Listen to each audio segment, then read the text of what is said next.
સ્પર્ધાત્મક પરીક્ષાને લગતા દરેક વિષયોના વિડીયોઝ, ડેઇલી કરંટ અફેર્સ તથા નવી ભરતીની માહિતી મેળવવા માટે જોતા રહો અમારી યુટ્યુબ ચેનલ ICE રાજકોટ અને અમારી ચેનલને સબસ્ક્રાઇબ કરો તથા બેલ આઇકોન પ્રેસ કરો જેથી દરેક નવા વિડીયોની નોટિફિકેશન મેળવી શકો.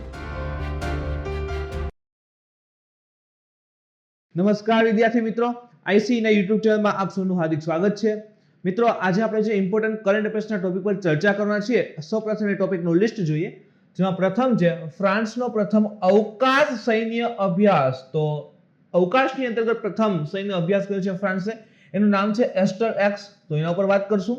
સેકન્ડ છે ભારતીય આઝાદીના 75મા વર્ષ નિમિત્તે દાંડી માર્ચ, તો ઇમ્પોર્ટન્ટ બનેલી છે, તો એની વાત કરશું. ત્રીજું છે ફ્યુઅલ આઉટલેટ્સ પર બેન્ઝીન ઉત્સર્જનમાં ઘટાડો લાવવા માટે એક સમિતિની રચના કરી છે, નેશનલ ગ્રીન ટ્રિબ્યુનલ, તો એની વાત કરશું. અને ચોથો અગત્યનો ટોપિક છે મિત્રો, સાહિત્ય એકેડેમી એવોર્ડ 2020ના વિજેતાઓની જાહેરાત કરવામાં આવેલી છે. તો કોને કોને કયા કયા ક્ષેત્રમાં એવોર્ડ પ્રાપ્ત થયેલા છે, એવોર્ડમાં શું મળતું હોય છે, એની પણ આપણે વાત કરવાના છીએ. તો પ્રથમ ટોપિક જોઈએ તો ફ્રાન્સનો પ્રથમ અવકાશ સૈન્ય અભ્યાસ એસ્ટર એક્સ. યાદ રાખજો મિત્રો, પૂછી શકે છે કે એસ્ટર એક્સ શું છે, કયા જે દેશનો જે છે અભ્યાસ રહેલો છે. તો યાદ રાખજો, ફ્રાન્સનો પ્રથમ અવકાશ સૈન્ય અભ્યાસ રહેલો છે. અંતરિક્ષ ક્ષેત્રમાં વૈશ્વિક શક્તિઓ વચ્ચે વધી રહેલી સ્પર્ધાને કારણે ફ્રાન્સે પણ તેના ઉપગ્રહના સંરક્ષણ ક્ષમતાની ચકાસણી માટે પ્રથમ અવકાશ સૈન્ય અભ્યાસ કર્યો છે, જેનું નામ છે એસ્ટર એક્સ. તો ડે બાય ડે વિશ્વના તમામ કન્ટ્રી અવકાશની અંતર્ગત પોતાનું વર્ચસ્વ વધારવા મથી રહ્યા છે. ઇવન આપણો ઇન્ડિયા પણ પાછળ નથી, ઇન્ડિયા તો ખૂબ આગળ છે. યાદ કરો, asset missile, anti satellite missile, તો એનું પણ આપણે સફળ પરીક્ષણ કરેલું છે.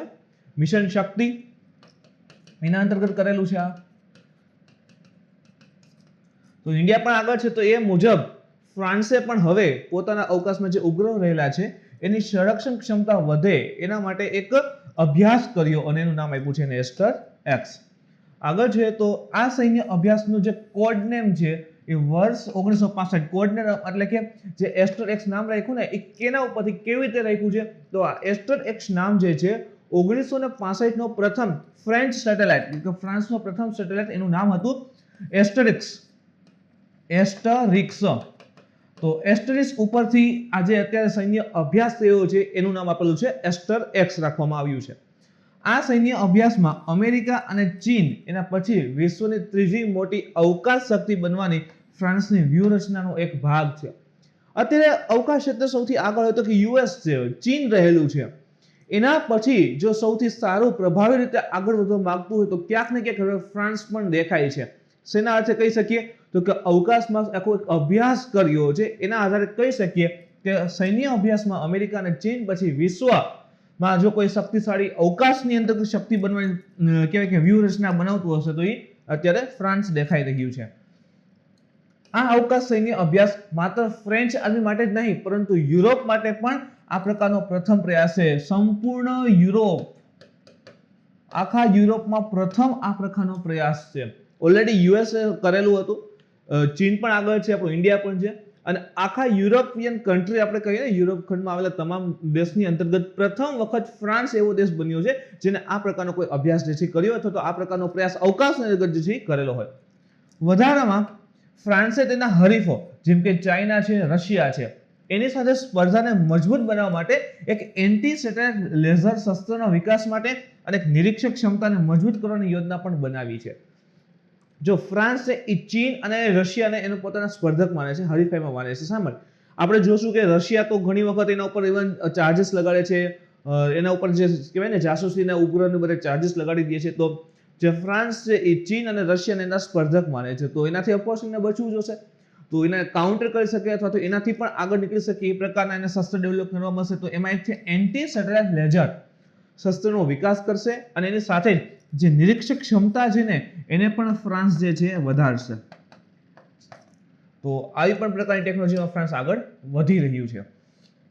સૈન્ય અભ્યાસનું લક્ષ્ય, હવે ફ્રાન્સે અત્યારે સૈન્ય અભ્યાસ કર્યો છે, તેનું લક્ષ્ય શું હશે તો કે અવકાશમાં સંભવિત ખતરનાક પદાર્થો, લક્ષ્યની સાથે સાથે પર્યાપ્ત અવકાશ ક્ષમતા ધરાવતી અન્ય વિદેશી શક્તિથી પોતાના ઉપગ્રહને થતા જોખમનું નિરીક્ષણ કરવું.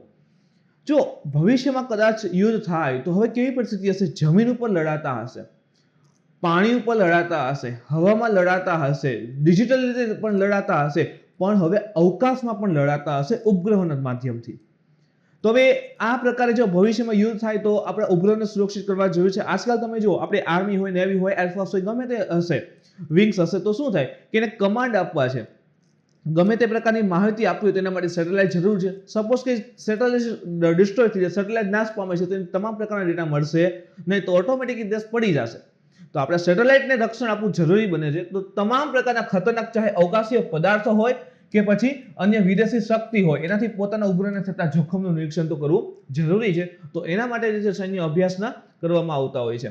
હવે અન્ય ભાગીદારની વાત કરીએ તો ફ્રાન્સ સાથેની આ સૈન્ય કવાયત એટલે કે અભ્યાસમાં નવા સ્થાપિત યુએસ સ્પેસ ફોર્સ અને જર્મની સ્પેસ એજન્સી એ ભાગ લીધો. જો યુએસની સ્પેસ ફોર્સ છે, આખા વિશ્વનો પ્રથમ અને એકમાત્ર અમેરિકા એવો દેશ છે જેની પાસે સ્પેસ ફોર્સ હોય, અવકાશ યાત્રીઓની આખી ફોર્સ બનાવેલી છે, સ્પેસ ફોર્સ. તો આખા વિશ્વનો એકમાત્ર અને પ્રથમ એવો દેશ છે યુએસએ. તો યુએસની સ્પેસ ફોર્સ એની સાથે જર્મન સ્પેસ એજન્સીએ પણ આમાં ભાગ જે છે એ લીધેલો હતો ફ્રાન્સની સાથે. પૃષ્ઠભૂમિ થોડીક બેકગ્રાઉન્ડમાં પણ જોઈએ તો વર્ષ 2018માં ઓલિમ્પિક કે નામના રશિયન ઉપગ્રહે, જો એને આપણે કીધું ને રશિયા અને ચીનને પોતાના પ્રતિસ્પર્ધી માને છે, રશિયા એન્ડ ચીનને, તો 2018 ની અંતર્ગત રશિયા જે છે એના ઉપગ્રહનું નામ હતું ઓલિમ્પિકે. તો એને ઇટલી અને ફ્રાન્સની સેના દ્વારા સુરક્ષિત સંચાર માટે ઉપયોગમાં લેવાતો એથેના ફિડસ ઉપગ્રહ જે છે પ્રકાશન અટકાવવાનો પ્રયાસ કર્યો હતો.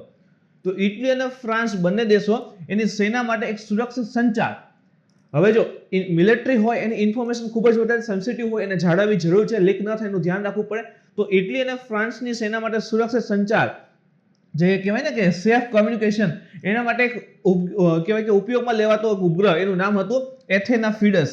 એનું પ્રકાશન અટકાવવાનો પ્રયાસ જે છે રશિયાએ કર્યો હતો ઓલિમ્પિકે નામના ઉપગ્રહ દ્વારા. એટલે માટે ફ્રાન્સ માને છે કે રશિયા અથવા તો ચીન જે છે અમારા કોમ્પ્યુટર રહેલા છે, અમને આગળ આવવા નથી દેતા.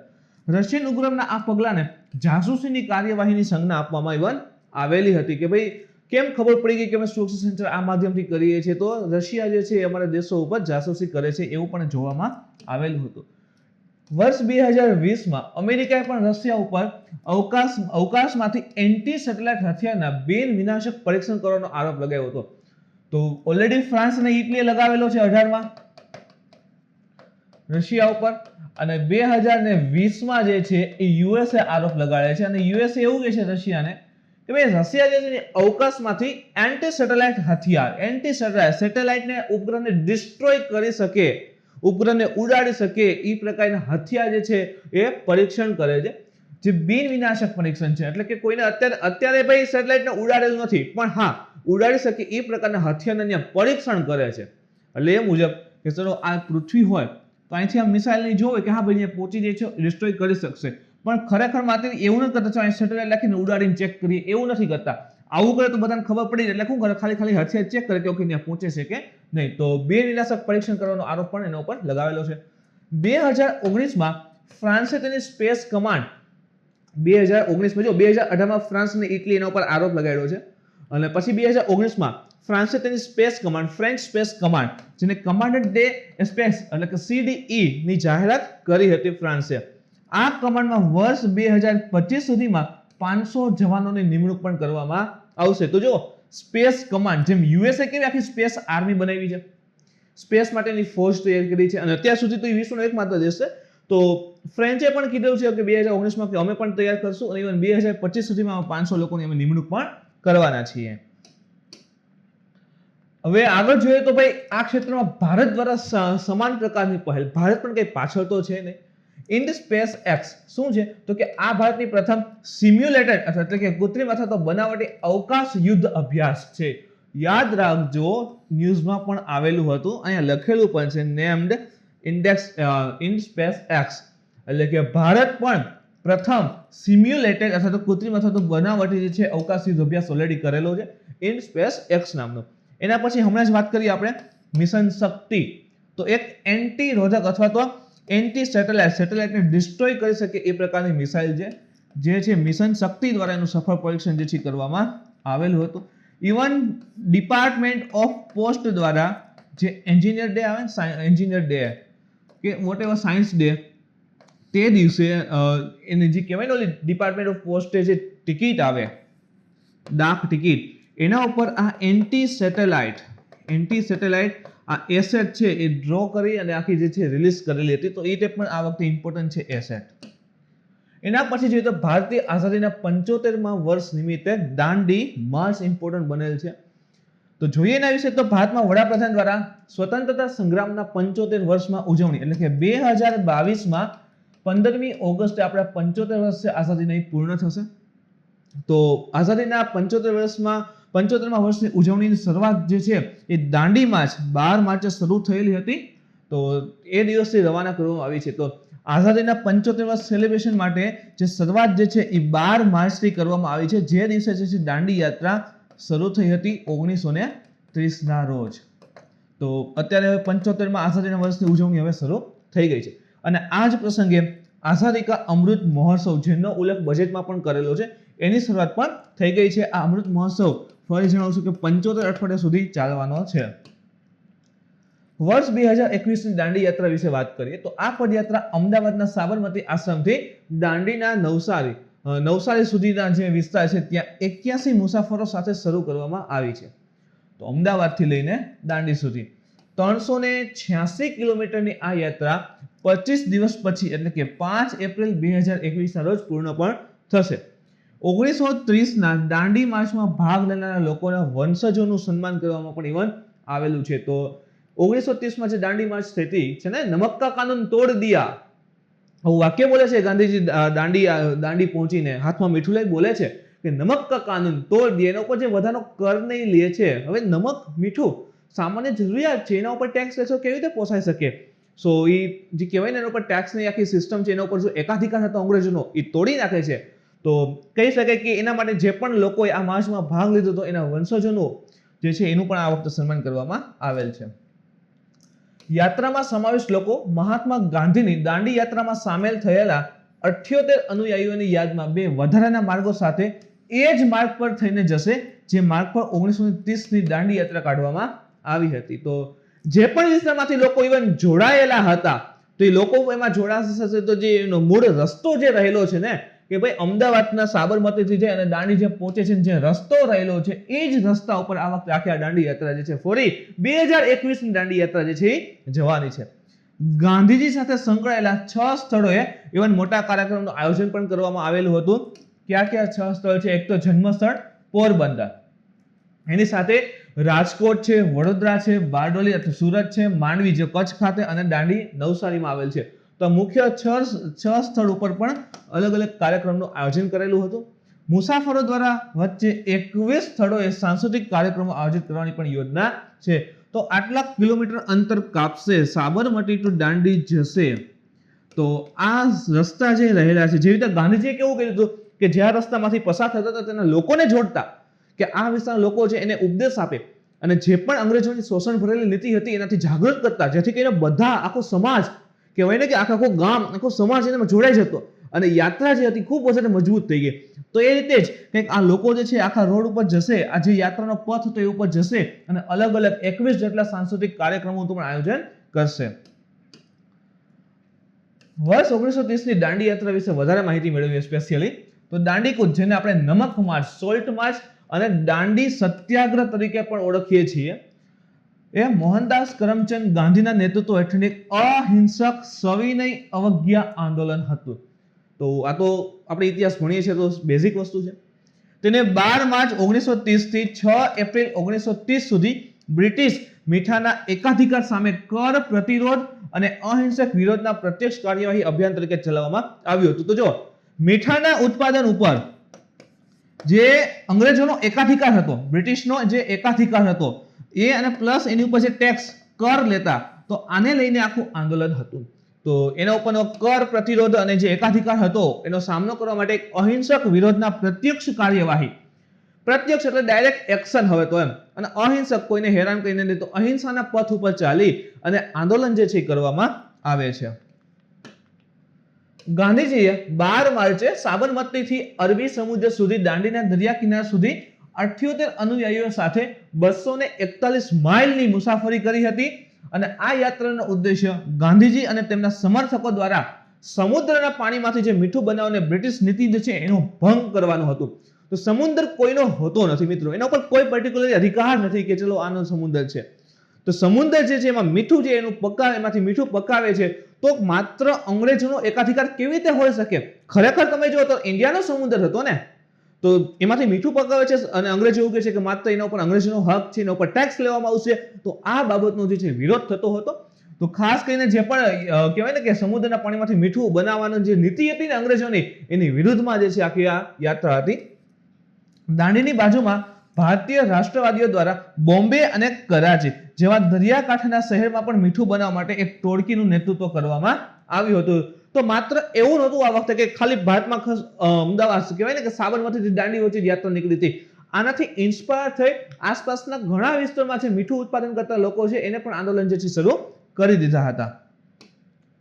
સવિનય કાનૂન ભંગ આંદોલન દેશભરમાં ફેલાઈ ગયું. કીધું ને કે ભાઈ એટલા વિસ્તાર પૂરતું નહીં, પછી જે પણ આખા કહેવાય કે ભાઈ મીઠું ઉત્પાદન કરતા દેશના વિસ્તાર હતા ત્યાં બધે ફેલાઈ ગયું અને ધીરે ધીરે આખો દેશ જે છે ભેગો થઈ જાય છે. તો દેશભરમાં આખું ફેલાઈ ગયું અને ટૂંક સમયમાં લાખો ભારતીયો તેમાં જોડાઈ ગયા. બ્રિટિશ અધિકારીઓએ 60,000 થી વધુ લોકોની ધરપકડ કરી, પછી કેટલાક જેલમાં પૂરી શકી પણ. તો 60,000 થી વધુ લોકોની ધરપકડ કરી અને એમાં ખાસ કરીને 5 મેના રોજ ગાંધીજીની ધરપકડ થયા પછી પણ આ સત્યાગ્રહ શું થયો? બંધ ન થયો, ચાલુ રહ્યો. જો આ જ સફળતા હતી કે ભાઈ પહેલા શું થતું કે ચલો સત્યાગ્રહ તો થાય છે, પણ જેવી એના લીડરની ધરપકડ થઈ જાય તો સત્યાગ્રહ તૂટી પડે. લીડર જ નથી, કોણ આગળ ચાલશે? તો ગાંધીજીએ છે ને એક પ્રકારનો લોકોમાં વિશ્વાસ દેખાડી દીધો કે હું નહીં તો કોઈ અન્ય, એ નહીં તો હજી કોઈ અન્ય. પણ આંદોલન જે છે સ્ટોપ ન થવું જોઈએ. ક્યાં સુધી અંગ્રેજો લડશે? ઓટોમેટિક એક સમય તો થાકશે. તો લીડર નથી છતાં આંદોલન શરૂ રાખવાની ભારતની જે કહેવાય ને ગાંધીજીની નીતિ હતી ને આ પ્રકારની અંતે કન્વર્ટ થઈ જાય છે અને બોટમ ટુ ટોપ બધા જ લોકોને જે છે એમાં કવર કરી લે છે. તો અંતે જે છે એમાં સત્યાગ્રહમાં સફળતા મળે જ છે. તો ધરપકડ થયા પછી પણ આ સત્યાગ્રહ ચાલુ રહ્યો હતો. કવયિત્રી સરોજિની નાયડુ દ્વારા 21 મેના રોજ બોમ્બેથી લગભગ 150 માઇલ ઉત્તરમાં ધરસણા નામની જગ્યા છે, ત્યાં 2500 લોકોનું નેતૃત્વ કરવામાં આવ્યું અને અમેરિકન પત્રકાર વેબ મિલર દ્વારા નોંધાયેલી આ ઘટનાને ભારતમાં બ્રિટિશ નીતિ સામે આંતરરાષ્ટ્રીય સ્તરે આક્રોશ ફેલાયો હતો. તો સરોજિની નાયડુ દ્વારા 21 મે બોમ્બેથી થોડેક દૂર ધરસણા નામની જગ્યાએ 25 લોકોનું નેતૃત્વ કરી આખી સભા કરવામાં આવે છે અને એક અંગ્રેજ પત્રકાર નામ છે વેબ મિલર, તો એના દ્વારા આ ઘટનાની નોંધ કરી આંતરરાષ્ટ્રીય લેવલે છાપવામાં આવે છે, જેથી કરી અને જે અંગ્રેજોની શોષણ ભરેલી નીતિ હતી ને ભારતમાં એ આખા વિશ્વ સમક્ષ ફેલાય અને આંતરરાષ્ટ્રીય સ્તરે આ બ્રિટિશ નીતિની સામે આક્રોશ જે છે ફેલાઈ ગયો હતો. ગાંધીજીને જાન્યુઆરી અને 1931માં જેલમાંથી મુક્ત કરે છે અને ત્યારબાદ તેઓ ભારતના વાઇસરોય, એ વખતે વાઇસરોય હતા લોર્ડ ઇરવિન, એની મુલાકાત લે છે અને મુલાકાતમાં લંડનમાં ભારતમાં ભવિષ્યમાં થવાવાળી, જો લંડનની અંદર ભારતના ભવિષ્યને લઈને થવાવાળી એક ગોળમેજી પરિષદ જેને આપણે રાઉન્ડ ટેબલ કોન્ફરન્સ કહીએ છીએ, એમાં સમાવેશ થવા તથા સત્યાગ્રહ સમાપ્ત કરવા માટે સંમતિ આપવામાં આવી.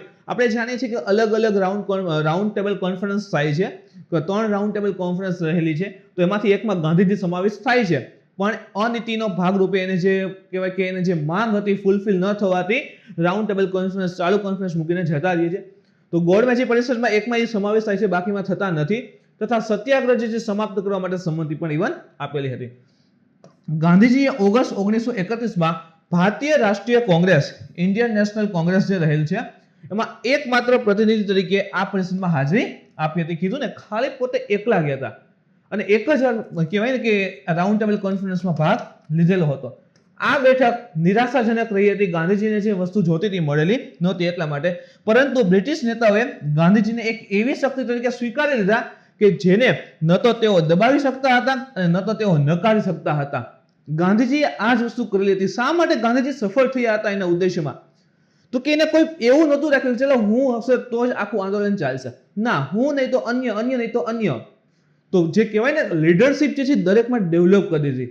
સેકન્ડ થિંગ, દરેક વ્યક્તિમાં દેશ માટેની ભાવના જે છે ને ખૂબ વધારે ઉત્પન્ન કરી દીધી અને સમાજના દરેક વ્યક્તિને એની સાથે જોડી દીધો, એ ભાવનાથી જોડી દીધો. અને હંમેશા ગાંધીજી આંદોલનના એવી વસ્તુ ઉપાડતા છે દરેક સાથે જોડાયેલું. વિચાર કરો, મીઠું મીઠું જે છે કોઈ પણ ફેમિલી, કોઈ પણ વ્યક્તિ સાથે જોડાયેલું છે, એટલે ટોપ ટુ બોટમ બધામાં સમાવેશ થાય છે. તો જેથી કરીને આ સમાજના આખા વર્ગ જે રહેલો છે ને આખી સોસાયટી જે છે એમાં ઓટોમેટિકલી હાજર થાય. તો એવી સામાન્ય વસ્તુ છે બધા સાથે જોડાયેલી ને એને જ આંદોલન બનાવતા હોય, જેથી કરીને સમાજ આખો એની સાથે ઉભો રહી જાય. તો છેલ્લે જે છે અંતે અંગ્રેજો સમજી ગયા કે ભાઈ આ વ્યક્તિને હવે વધારે દબાવી પણ શકાતા નથી અને તેઓને નકારી પણ શકાય એમ નથી. દાંડીમાં થોડુંક બેકગ્રાઉન્ડ ઉપર પણ જઈએ હજી એના પણ. વર્ષ 1929માં જે કોંગ્રેસનું સેશન હતું લાહોર ખાતે હતું. તો લાહોર કોંગ્રેસમાં કોંગ્રેસ કાર્યકારી સમિતિ જે રહેલી છે, કોંગ્રેસ વર્કિંગ કમિટીએ વેરાની ચૂકવણી નહીં કરવા તેમજ નાગરિક આજ્ઞાભંગ કાર્યક્રમ જે છે શરૂ કરવા માટે અધિકૃત કરવામાં આવી. તો ત્યાંથી મેં કીધું કે ઓકે આ પ્રકારના આપણે કાર્યક્રમ ચલાવવા છે અને વેરાની ચૂકવણી કરવાની નથી. 26મી જાન્યુઆરી 1930 ને નક્કી કરાયું. 1929ની જે લાહોર ખાતે મીટિંગ હતી એમાં નક્કી કર્યું કે 26મી જાન્યુઆરી 1930 ને આપણે સ્વતંત્ર દિવસ તરીકે ઉજવણી કરવી છે. એટલા માટે તો મિત્રો આપણું જે ભારતનું બંધારણ જે છે ને એ 26મી જાન્યુઆરીએ લાગુ પાડ્યું હતું. બની તો વહેલું ગયું હતું ને, પણ 26મી જાન્યુઆરી શા માટે કે 1930માં જે છે આપણે સ્વતંત્ર દિવસ તરીકે ઉજવેલો હતો. તો એ દિવસની યાદમાં ભારતનું બંધારણ જે છે અંતે 26મી જાન્યુઆરીએ આપવામાં આવે છે. તો એની શરૂઆત કરવાની કીધી. તે અંતર્ગત વિવિધ સ્થળોએ રાષ્ટ્રધ્વજ લહેરાઈને દેશભક્તિના ગીતો પણ ઇવન ગાવામાં આવ્યા હતા. સાબરમતી આશ્રમમાં ફેબ્રુઆરી 1930માં કોંગ્રેસ કાર્યકારી સમિતિની બેઠકમાં ગાંધીજીએ તેમના અનુસાર સમય અને સ્થળ પસંદ કરીને ગાંધીજીએ એના મુજબ એને યોગ્ય લાગ્યું એ મુજબ સ્થળ અને સમય પસંદ કરી અને સવિનય અવજ્ઞા આંદોલન સવિનય કાનૂન ભંગ ચળવળ શરૂ કરવા માટે અધિકૃત કરવામાં આવ્યા હતા. ગાંધીજીએ ભારતના વાયસરોય 1926 થી 31 દરમિયાન હતા લોર્ડ ઇરવિન એને અલ્ટિમેટમ આપ્યું હતું કે જો તેમની ન્યૂનતમ માંગોને અવગણના કરવામાં આવશે તો તેમની પાસે સવિનય કાનૂન ભંગ સિવાય એક ઓપ્શન રહેતો નથી, એક રસ્તો છે નહીં. તો ઓલરેડી ગાંધીજીએ કીધેલું હતું વાયસરોયને કે જો એની ન્યૂનતમ જે માંગ રહે છે કરવેરા માફીના બધું રહેલું છે એ માંગ સ્વીકારશે નહીં ને અંગ્રેજો, તો એની પાસે આ જે સવિનય કાનૂન ભંગ આંદોલન છે એ શરૂ કર્યો છે એ કોઈ રસ્તો નથી. એટલે ફરજિયાત છે, સરકાર માનતી નથી અંતે અને આંદોલન જે છે શરૂ થાય છે. આંદોલનનો પ્રભાવ તો સવિનય કાનૂન ભંગ આંદોલન વિવિધ પ્રાંતોમાં શરૂ કરવામાં આવ્યું, જેમાં ખાસ કરીને વિદેશી વસ્તુનો બહિષ્કાર પર વિશેષ ભાર મૂકવામાં આવ્યો હતો. યાદ રાખજો, વિદેશી વસ્તુઓનો જે બહિષ્કાર છે ને, આપણે કહીએ ને વિદેશી વસ્તુઓની હોળી કરી આ તે, તો એના પર ખાસ ભાર મૂકવામાં આવ્યો હતો. પૂર્વ ભારતમાં રક્ષક કર જેને આપણે ચોકીદારી પણ કહીએ છીએ, ચોકીદારી કર, તો એ આપવાની મનાઈ કરવામાં આવી. જે અંતર્ગત બિહારમાં નો ટેક્સ અભિયાન જે છે ખૂબ પ્રચલિત થયું. જો આવું પૂછી શકે, હવે આપણે ખાલી દાંડીકૂટને યાદ રાખીને જઈએ અને પૂછે કે નો ટેક્સ અભિયાન જે છે એ કયા વિસ્તાર લઈને હતું, તો બિહારમાં. શા માટે? તો કે ખાસ કરીને પૂર્વ ભારતમાં બિહારમાં ત્યાં તો કે રક્ષક કર જે ચોકીદારી કર હતો ને એ આપવાની મનાઈ કરી. એટલે અંગ્રેજો એવું કહેતા કે અમે તમારું રક્ષક કરીએ છીએ, ચોકીદારી કરીએ છીએ, તો અમને કર આપવો પડે, તમારે પૈસા આપવા જોઈએ. તો એ મુજબ પણ લોકો પાસેથી ચોકીદારી કર લેવામાં આવતો હતો અને જે અંતર્ગત જે છે એના વિરોધમાં બિહારમાં નો ટેક્સ અભિયાન જે છે એ પ્રખ્યાત થયું હતું. જે.એન. સેનગુપ્તાએ બંગાળમાં સરકાર દ્વારા પ્રતિબંધિત પુસ્તકોનું ખુલ્લેઆમ વાંચન કરીને સરકારી કાયદાનો ભંગ કર્યો. એ સમય દરમિયાન જે પણ સ્વદેશી બુક હતી ને, સ્વદેશી ગીતો હતા, સરકાર એને ક્યાં હદ સુધી પ્રોહિબિટેડ કરી દીધી, પરમિટ ના આપતી. તો જે.એન. સેનગુપ્તાએ બંગાળમાં જે પણ સરકાર દ્વારા પ્રતિબંધિત પુસ્તકો હતા કે જેમાં દેશભક્તિની વાત કરેલી હતી, દેશના બલિદાનની વાત કરેલી હતી, તો એને જે ખુલ્લેઆમ વાંચન કરી અને સરકાર વિરુદ્ધ કહેવાય ને કે સરકારના જે પણ કાયદા હતા ને એનો ભંગ કરી દેખાડ્યો. મહારાષ્ટ્ર પણ વન કાયદાઓનું ઉલ્લંઘન મોટા પ્રમાણમાં કરવામાં આવ્યું હતું.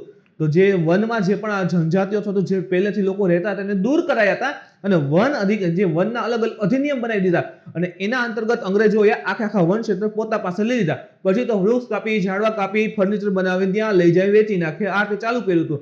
તો કે વનના કાયદા હતા ને એનું પણ મહારાષ્ટ્રમાં ઉલ્લંઘન કરવામાં આવ્યું હતું.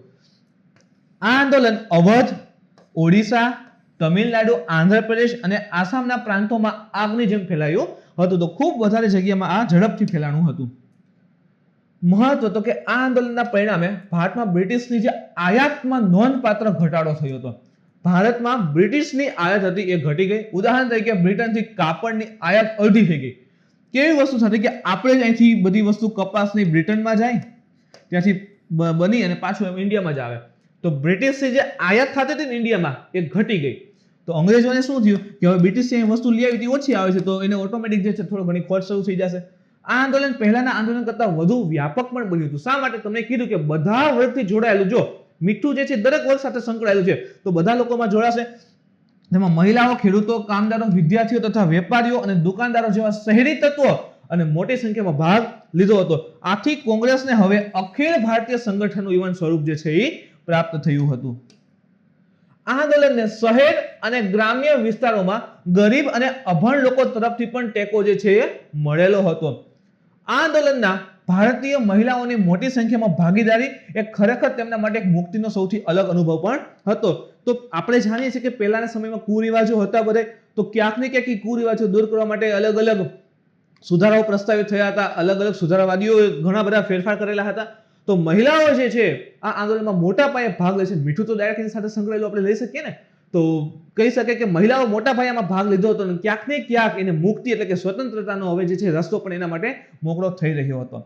જોકે કોંગ્રેસે વર્ષ 1934માં સવિનય કાનૂન ભંગ આંદોલન જે છે એ પાછું ખેંચ્યું હતું, પરંતુ આ આંદોલને વૈશ્વિક સ્તર પર ધ્યાન આકર્ષિત કર્યું. આપણી વાત કરી હતી કે ભાઈ પત્રકારના આ તે જે છે આંતરરાષ્ટ્રીય સ્તર ઉપર અંગ્રેજોની નીતિ બતાવી, જેથી કરીને અંગ્રેજોને હવે લાગી આવેલું તો હતું જ.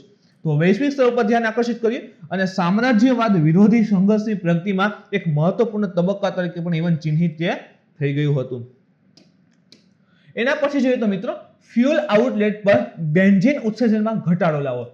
ફ્યુઅલ આઉટલેટ છે એમાં બેન્ઝીનનું જે ઉત્સર્જન થાય છે ને એમાં ઘટાડવાની વાત જે છે એ કરવાની વાત કીધી. કોને? તો એનજીટી દ્વારા એક સમિતિ બની. તો કેરળની અંતર્ગત વાયુ પ્રદૂષણનો અભ્યાસ કરવા માટે રાષ્ટ્રીય ગ્રીન ઓથોરિટી એટલે કે નેશનલ ગ્રીન ટ્રિબ્યુનલ, યાદ રાખજો, રાષ્ટ્રીય હરિત અધિકરણ અથવા તો નેશનલ ગ્રીન ટ્રિબ્યુનલે એક સંયુક્ત સમિતિ દ્વારા ભલામણો કરવામાં આવી, જેથી કરીને કેરળમાં વાયુ પ્રદૂષણનો અભ્યાસ કર્યો અને કેવી રીતે એને કંટ્રોલ કરવાની વાત કરી.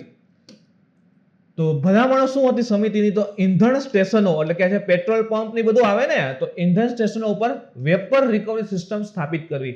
શું થાય જો પેટ્રોલ ની બધું બનતું હોય, સેકન્ડ થિંગ આ પેટ્રોલ આપણે ભરાવતા હોય ત્યારે જોજો કે એમાં સ્ટોરિક સ્ટીમ જેવું કંઈક બહાર નીકળતું હશે. તો ઇંધણ સ્ટેશન જે રહેલા છે એના ઉપર જે વેપર જે છે એટલે કે જે આ બાષ્પ જેવું પદાર્થ આખો ઉડી જાય છે એને રિકવર કરવો, જેથી કરીને વાતાવરણમાં બેન્ઝીનનું પ્રમાણ ઓછું આવે. તો વેપર રિકવરી સિસ્ટમને સ્થાપિત કરવી. ડીઝલથી ચાલતા વાહનોમાં પર્ટિક્યુલેટ ફિલ્ટર્સનું રેટ્રોફિટિંગ કરાવવું. જે પણ ડીઝલ એન્જિન રહેલા છે એમાં પર્ટિક્યુલેટ ફિલ્ટર્સ એટલે કે પર્ટિક્યુલર મેટર એટલે કે એક પ્રકારના જે કહેવાય ને જેનાથી પોલ્યુશન ફેલાય છે એટલે કે પોલ્યુટન્ટ એને કંટ્રોલ એને પોલ્યુટન્ટને ખેંચી લે એ પ્રકારના રેટ્રોફિલ્ટિંગ કરાવવા. ઉત્સર્જન ધોરણોનું પાલન ન કરતા ઔદ્યોગિક એકમો સામે કડક કાર્યવાહી. હવે જે પણ કહેવાય કે આપણે જો અલગ અલગ ફેક્ટરીઓ રહેલી હોય છે તો શું થાય કે જે પણ ચીમનીમાંથી ધુવાડા અથવા તો જે કેમિકલ ને બધું નીકળતું હોય એના કેટલાક માપદંડ હોય. જેમ કે ધુમાડાને એવું નીકળતું હોય તો એને ફિલ્ટર કરી અને પછી જે છે વાયુને કહેવાય કે પર્યાવરણમાં મુક્ત કરવાના હોય. તો ઘણા ઇન્ડસ્ટ્રીઝનું પાલન નથી કરતા. તો પાલન ન કરતા ઔદ્યોગિક એકમો એની સામે કડક કાર્યવાહી કરવી. બેટરીથી ચાલતા વાહનોને પ્રોત્સાહન આપવું. શા માટે? કે ઉત્સર્જન દરનો કેવો છે? ઓછો હશે એટલા માટે ઝીરો જીવન કહી શકીએ. તો બેટરીથી ચાલતા વાહનોને પ્રોત્સાહન આપવું અને ડીઝલથી ચાલતા જૂના જે પણ વાહનો છે એને તબક્કાવાર રીતથી પ્રતિબંધિત કરવા.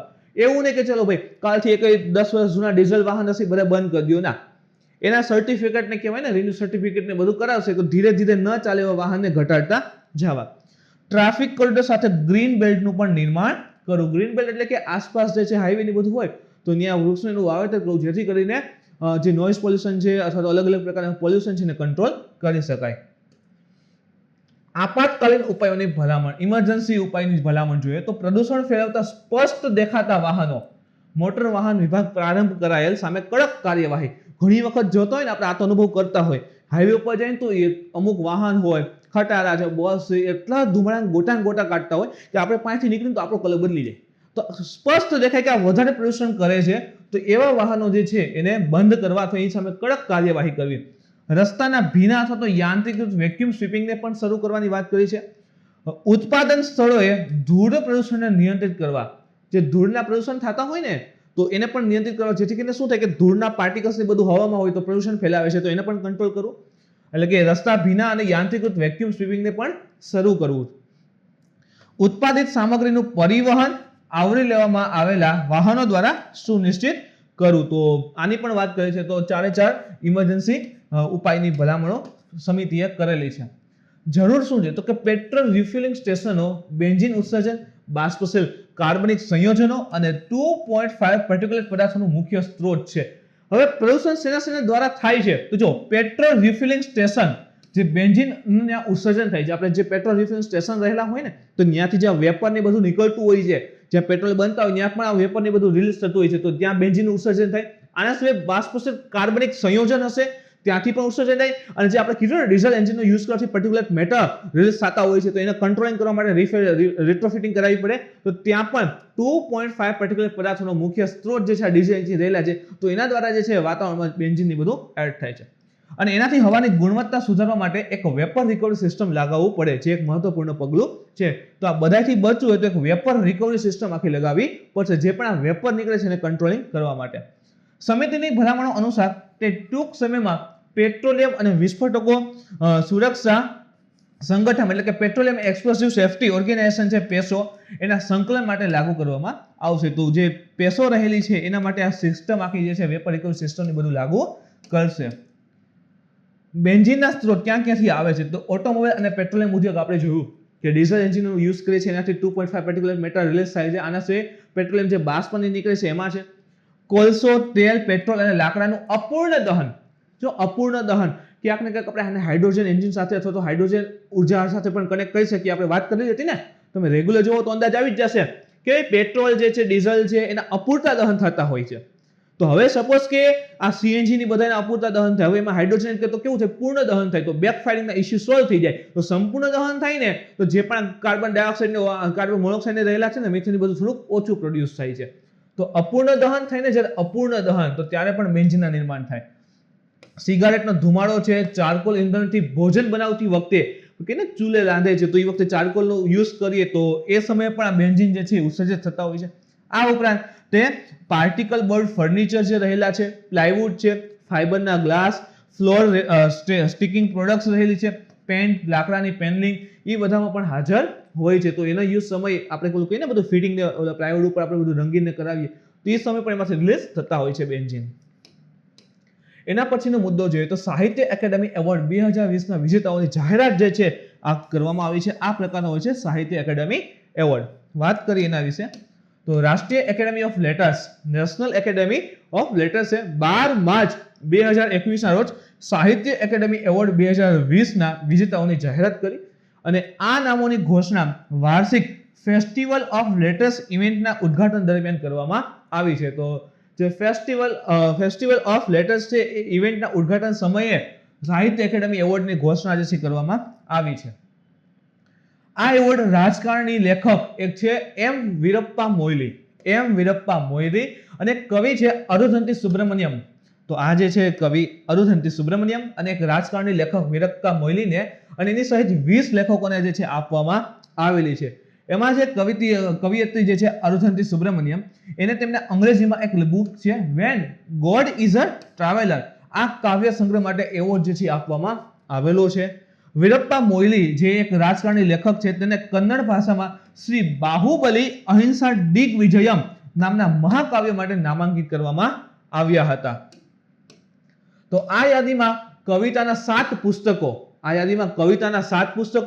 5 જો કવિતાના કેટલા પુસ્તક છે? 7 પુસ્તકો, 5 ટૂંકી વાર્તાઓ, 4 નવલકથાઓ, 2 નાટકો અને 1 સંસ્મરણ, અને ટોટલ 20 ભારતીય ભાષાઓમાં એક મહાકાવ્યનો આખો સમાવેશ જે કરવામાં આવેલો છે. નેપાળી, મલયાલમ, ઓડિશા અને રાજસ્થાની ભાષાઓના પુરસ્કારોની જાહેરાત પછીથી કરવામાં આવશે. તો અત્યારે જેટલા પુરસ્કારની જાહેરાત થઈ ગઈ છે જે ભાષાના, એની વાત કરશું આપણે. કવિતા શ્રેણીઓમાં આ એવોર્ડ હરીશ મીનાક્ષી, ખાસ યાદ આપણે ગુજરાતના છે તો હરીશ મીનાક્ષી, RS ભાસ્કર કોંકણી ભાષા, અનામિકા હિન્દી, ઇરુંગબામ દેવન તો મણિપુરી, નિખિલેશ્વર તેલુગુ અને રૂપચંદ હંસદા તો સંથાલી ને આપવામાં આવેલ છે. તો તમે જોઈ શકો કે અલગ અલગ ભાષાઓ, ખાસ કરીને આપણે બંધારણના જે પરિશિષ્ટ 8 છે એમાં અલગ અલગ 22 ભાષા છે, તો એક ખાસ અને પ્લસ અન્ય 2 ભાષાઓને સમાવેશ કરીને ટોટલ 24 ભાષામાં આપવામાં આવે છે. નવલકથાઓની કેટેગરીમાં આ એવોર્ડ, જો કઈ કેટેગરી આવી ગઈ? નવલકથાની કેટેગરીમાં આ એવોર્ડ જે છે ઇમાયામ એટલે કે તમિલ ભાષામાં, નંદખરે મરાઠી, મહેશચંદ્ર શર્મા અને ગૌતમ સંસ્કૃતમાં અને હુસેન ઉલ નેહકને આપવામાં આવેલ છે.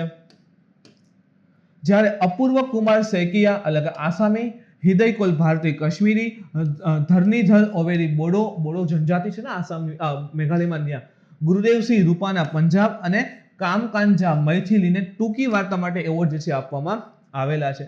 હવે મિત્રો દરેકને યાદ રાખવા જરૂર નથી, ખાલી ક્યાં ક્યાં તો કે ભાઈ ટૂંકી વાર્તા માટે અપાય છે, એક જોયું આપણે નવલકથા માટે અપાય છે, પછી તો કે મહાકાવ્ય માટે આપેલી છે, અને ખાસ કરીને આપણે ગુજરાતમાં જોઈએ ગુજરાતી ભાષા માટે હરીશ મીનાક્ષીને આપવામાં આવેલ છે. તો એ મુજબ યાદ રાખો, બાકી હરેક ભાષાને યાદ કરવા કંઈ જરૂરી હોતા નથી. હવે આ એવોર્ડ ઉપર જ વાત કરીએ તો તે ભારતમાં એક સાહિત્યિક સન્માન છે, સાહિત્યની દ્રષ્ટિએ યોગદાન આપનારના તે સન્માન છે, તે સાહિત્ય એકેડેમી દ્વારા પ્રદાન કરવામાં આવે છે. આ એવોર્ડ સાહિત્યિક યોગ્યતાના સૌથી ઉત્કૃષ્ટ પુસ્તકોને આપવામાં આવે છે. સાહિત્ય ક્ષેત્રે સૌથી સારું લેખાણ હશે, સૌથી સારું કહેવાય કે યોગ્ય પુસ્તક હશે એને આપવામાં આવે છે, જે હિન્દી, અંગ્રેજી અને બંધારણની 8મી અનુસૂચિમાં અન્ય જે 22 ભાષાઓ છે એ સહિત ટોટલ જોઈએ તો 24 પ્રમુખ ભારતીય ભાષાઓમાં પ્રકાશિત થાય છે. એવોર્ડ વિજેતાને એક તાંબાની તકતી, એક શાલ અને 1 લાખ રૂપિયાની રકમ જે છે એનાયત કરવામાં આવે છે. તો એક તાંબાની તકતી, શાલ અને 1 લાખ કેશ એટલે કે એની રકમ જે છે એનાયત કરવામાં આવે છે. તો મિત્રો આ હતું આજનું કરંટ અફેર્સ. આજના લેક્ચરમાં તમને કંઈ ક્વેરી હોય, ડાઉટ હોય તો તમે કોમેન્ટ કરીને જણાવી શકો છો.